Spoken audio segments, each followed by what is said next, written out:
বাংলাদেশে যে পদ্মা ব্যারেজ এবং পদ্মা সেতু, এটা প্রয়োজনীয়তা এটা অস্বীকার করবার কোনো উপায় নেই। একই সঙ্গে যে জেলাগুলো আপনার এফেক্টেড, যে মানুষেরা এই সেতু বা ব্যারেজের জন্য আপনার অপেক্ষা করছে, তাদের প্রয়োজনটা এটা আমরা এখানে উপলব্ধি করেছি।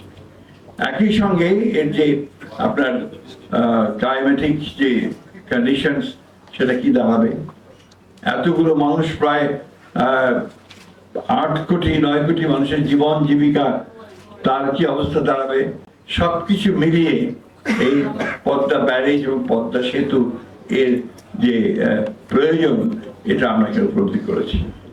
একই সঙ্গে আমরা এটা উপলব্ধি করতে সক্ষম হয়েছি যে দীর্ঘকাল প্রায় 7 বারের প্রায় এটা ফিজিবিলিটি স্টাডি হয়েছে, এর উপরে আলোচনা স্টাডি হয়েছে, কিন্তু দুর্ভাগ্যক্রমে এখন পর্যন্ত আমরা সেটা ঠিক একটা ডিসাইসিভ কোনো জায়গায় আসতে পারি।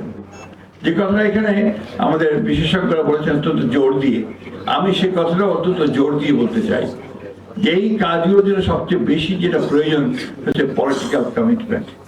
রাজনৈতিক কমিটমেন্টটাই হচ্ছে সবচেয়ে বড় প্রয়োজন, সেটাই দরকার। এবং সেটা তখনই তৈরি হবে যখন সেটা জনগণের মধ্য থেকে উঠে আসবে এই দাবিটা, এটাও কিন্তু অত্যন্ত জরুরি।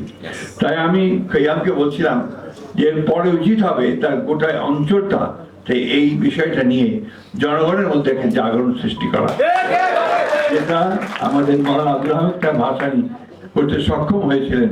তিনি ফারাক্কা মার্চ করে গোটা বিষয়টাকে, সেই ফারাক্কা ব্যারেজের বিষয়টাকে শুধু দেশে নয় আন্তর্জাতিকভাবেও সেটাকে সামনে নিয়ে এসেছেন, যার ফলশ্রুতিতে আমরা দেখেছি যে শহীদ প্রেসিডেন্ট জিয়াউর রহমান সেটাকে আন্তর্জাতিক বিশ্বে এই বিষয়টাকে নিয়ে গেছেন।